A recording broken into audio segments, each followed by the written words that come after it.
Salam sejahtera, salam persekutuan dalam kasih Tuhan Yesus Kristus. Hanya karena kasih karunia Tuhan, kebaikan Tuhan, kita dapat berjumpa kembali melalui NCM channel ini. Dan dalam kesempatan ini kami kembali akan berbagi sharing kebenaran firman Tuhan yang kami yakini melalui sharing ini kita akan diberkati oleh Tuhan. Dan karena itu kami mengajak Bapak Ibu Saudara-saudara yang dikasihi oleh Tuhan untuk kita benar-benar mendengar, memperhatikan apa yang disajikan, apa yang kami bagikan melalui channel NCM ini. Saya adalah Pendeta Walman Tobing dari Pekanbaru Riau. Senang rasanya bisa berjumpa dengan Bapak Ibu dimanapun saudara berada. Doa kami saudara tetap diberkati Tuhan dan disertai oleh Tuhan. Apapun keadaan kita hari ini, percayalah Tuhan kita, Tuhan yang setia. Dia selalu memberikan kepada kita pertolongan tepat pada waktunya. Dalam kesempatan yang berbahagia ini kami akan menyampaikan tema kasih karunia dan kebenaran. Yohanes pasal 1 ayatnya yang ke-17 mengatakan, sebab hukum Taurat diberikan oleh Musa, tetapi kasih karunia dan kebenaran datang oleh Yesus Kristus. Bapak Ibu Saudara-saudara yang dikasihi oleh Tuhan, berbicara tentang kasih karunia dan kebenaran, ini adalah kebutuhan semua orang. Kenapa semua orang membutuhkan kasih karunia dan kebenaran? Karena semua orang sudah jatuh ke dalam dosa. Hanya oleh kasih karunia di dalam Yesus Kristus, kita akan dipulihkan, kita akan diberkati, kita akan merasakan penyertaan Tuhan yang begitu luar biasa. Karena itu saudara-saudara yang dikasihi oleh Tuhan, kita rindu mengerti, mengenal lebih dalam tentang kasih karunia dan kebenaran yang dari Tuhan Yesus Kristus. Dan kali ini kita akan diyakinkan kembali bahwa kasih karunia Tuhan itu adalah bagaimana Tuhan menebus kita, bagaimana Tuhan datang ke dalam dunia ini, dia tersalib, dia mati, dan dia bangkit dari antara orang mati untuk memberikan kepada kita keselamatan. Karena itulah kitab Efesus pasalnya yang kedua ayat 8 dan 9 mengatakan, sebab adalah karena kasih karunia kamu diselamatkan. Itu bukan hasil usahamu. Jangan ada orang yang memegahkan diri.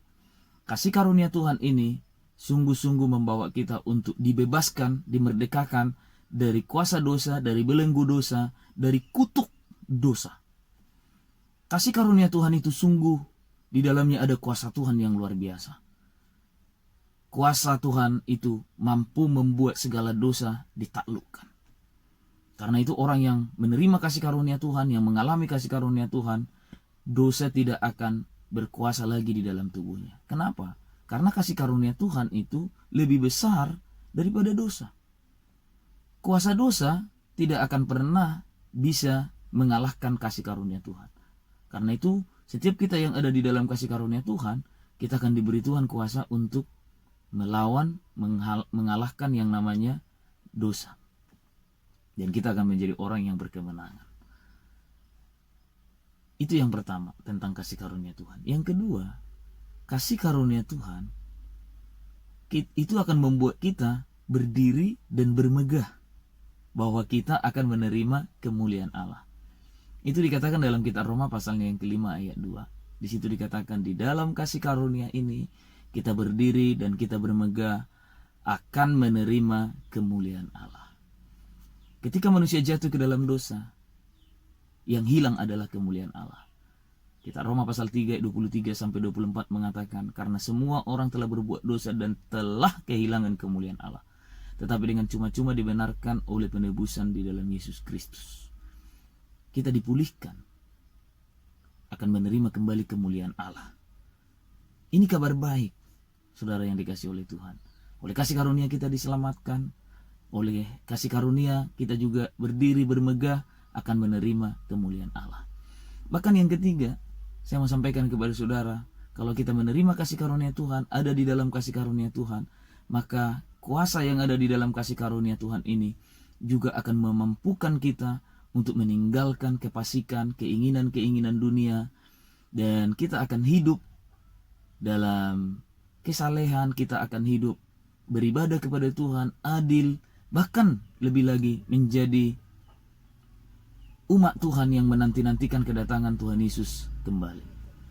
Saudara-saudara yang dikasihi oleh Tuhan, kitab Titus pasal 2 mengatakan itu, karena kasih karunia Allah telah nyata, maka ia mendidik kita supaya kita meninggalkan kefasikan, keinginan-keinginan dunia, supaya kita hidup bijaksana, adil, dan beribadah di dalam dunia ini, dan menantikan penggenapan akan janji Tuhan dalam kehidupan kita. Saudara-saudara yang kekasih di dalam Tuhan, itulah kasih karunia Tuhan.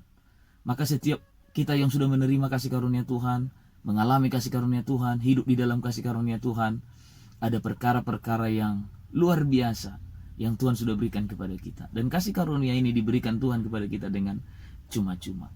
Karena itu, setiap kita yang sudah menerimanya, yakinlah bahwa kita adalah orang yang dipulihkan Tuhan, kita orang yang diberkati Tuhan, kita orang yang disertai oleh Tuhan. Yang kedua, saudara, kebenaran. Injil Yohanes pasal 1 ayat 17 tadi mengatakan bahwa kasih karunia dan kebenaran datang oleh Yesus Kristus Tuhan kita. Kebenaran ini harus terus kita terima di dalam kehidupan kita. Apa itu kebenaran? Kebenaran itu adalah firman Tuhan yang alkitabiah, atau pengajaran Kristus, atau disebut juga itu adalah roti yang tidak beragi. Firman Tuhan yang murni. Firman Tuhan ini tidak boleh ditambah dan tidak boleh dikurang. Itu adalah kebutuhan kita. Kenapa kita harus diisi dengan kebenaran firman Tuhan? Supaya kita ada kuasa, ada kekuatan untuk menghadapi semua tantangan, persoalan yang ada di dalam dunia ini. Dalam 2 Korintus pasalnya yang keempat ayat 7, di situ dikatakan, harta ini kami punyai dalam bejana tanah liat. Harta itu maksudnya harta rohani. Itulah kebenaran. Kalau ada kebenaran mengisi kehidupan kita, dan harta rohani ada dalam bejana tanah liat, bejana tanah liat itu adalah hidup kita ini, maka kita akan memperoleh kekuatan yang berlimpah-limpah yang berasal dari Allah. Walaupun banyak tantangan, banyak persoalan yang diperhadapkan kepada kita, persoalan masalah tidak akan pernah bisa menggagalkan, dan persoalan itu tidak akan pernah bisa mengalahkan kita. Karena di situ Paulus mengatakan, dalam segala hal kami ditindas, tapi tidak terjepit. Kami habis akal, tapi tidak putus asa. Kami dihempaskan, namun tidak dibiarkan sendiri. Tuhan selalu memberi kemenangan, jalan keluar kepada orang-orang yang hidupnya diisi, dipenuhi dengan kebenaran Kristus. Karena itu Bapak Ibu Saudara-saudara yang dikasihi oleh Tuhan, kebenaran-kebenaran Allah harus betul-betul ada di dalam batin kita. Karena itulah kita harus datang beribadah kepada Tuhan. Dan kalau kita datang beribadah kepada Tuhan, utamakan untuk selalu menerima firman Tuhan. Karena beribadah kepada Tuhan itu berarti kita diisi dengan kebenaran-kebenaran firman Tuhan. Supaya kita memiliki kekuatan, supaya kita mampu menghadapi semua persoalan tantangan yang diperhadapkan kepada kita. Hari-hari ini ada banyak masalah, ada banyak tantangan. Bahkan kadang-kadang persoalan yang diperhadapkan kepada kita itu tidak bisa diprediksi oleh manusia. Dan itu bisa datang. Seperti sekarang COVID-19. Siapa yang pernah bisa memprediksi ini akan datang? Tapi itu datang, saudara. Tapi kalau kita ada di dalam kebenaran, kebenaran itu akan membuat kita punya kuasa untuk mengalahkan semua tantangan. Persoalan yang ada di dalam dunia ini akan bisa kita lewati dan kita menjadi pemenangnya kalau di dalam diri kita ada kebenaran yang dari Tuhan. Kebenaran ini membuat kita berkuasa untuk menghadapi semua tantangan, pencobaan-pencobaan yang ada dalam dunia ini. Tentu kita semua mengingat ketika Yesus dicobai oleh iblis. Tiga kali iblis mencobai Yesus. Pertama, iblis berkata, jika engkau anak Allah, jadikanlah batu ini menjadi roti. Yesus berkata, ada tertulis. Berarti di dalam Yesus ada apa? Ada kebenaran. Kebenaran itu yang dia pakai untuk mengalahkan tipu daya setan. Yesus berkata, manusia hidup bukan dari roti saja, melainkan dari setiap firman yang keluar dari mulut Allah. Setan mencari strategi lagi, bagaimana untuk bisa mencoba Yesus dan menjatuhkan Yesus. Iblis membawa dia naik ke bumbungan yang tinggi. Di sana iblis berkata, jika engkau anak Allah, jadikanlah jatuhkanlah dirimu. Karena ada tertulis. Setan juga mulai memakai yang tertulis. Akan ada malaikat-malaikat datang dan menatang kakimu sehingga kakimu tidak akan terantuk. Yesus tidak kalah. Dia mengatakan, ada tertulis. Jangan mencobai Tuhan. Nah, di sini setan sudah mulai punyeng. Mau apa lagi dia? Nah, dia hanya punya jurus terakhir. Dia menunjukkan kepada Yesus segala kemuliaan dunia, segala kekayaan dunia. Dan iblis berkata, jika engkau mau menyembah aku, kuberikan semuanya ini. Apa yang Yesus katakan? Tetap Yesus mengatakan, ada tertulis. Sembahlah Tuhan Allahmu, enyahlah kau iblis. Mulai dari saat itu, iblis tidak berani lagi mencoba Yesus. Iblis tidak berani lagi datang untuk mencoba Yesus. Yesus memiliki kemenangan yang mutlak atas setan. Karena apa? Karena Yesus memakai firman Tuhan, memakai kebenaran untuk menghadapi semua musuh. Generasi-generasi muda. Dalam kitab Mazmur pasal 119 ayat 9 mengatakan, dengan apakah seorang muda mempertahankan kelakuannya bersih? Di situ dijawab, dengan menjaganya sesuai dengan firman Tuhan. Siapapun kita hanya bisa hidup benar, hidup kudus, hidup berkenan di hadapan Tuhan kalau yang mengisi kehidupan kita adalah kebenaran firman Tuhan. Karena itulah Yesus mengatakan dalam Yohanes pasalnya yang ke-8 itu. Dia mengatakan, kalau saudara baca mulai ayat 31, 32, Yesus mengatakan begini, jika kamu tetap dalam firman-Ku, kamu adalah benar-benar murid-Ku, dan kamu akan mengetahui kebenaran, dan kebenaran itu akan memerdekakan kamu. Artinya kebenaran membuat kita bisa menang menghadapi semua godaan iblis, semua tipu daya musuh yang mau mencoba untuk menggagalkan iman kita, menggagalkan kemenangan yang Tuhan sudah berikan di dalam kehidupan kita.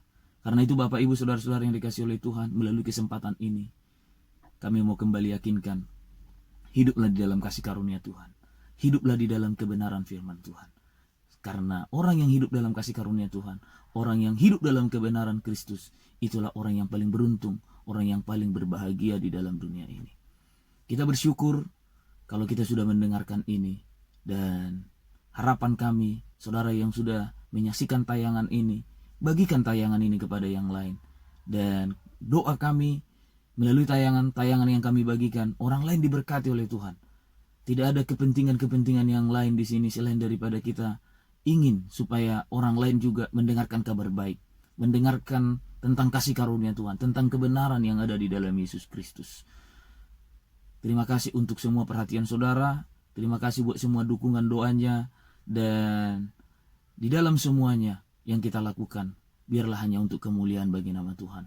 Kita yang sudah menerima kasih karunia Tuhan, kita yang sudah menerima kebenaran dari Tuhan, ucapkanlah syukur selalu kepada Tuhan, dan mari kita tetap bertekun dan berjuang untuk tetap setia kepada Tuhan kita, Yesus Kristus.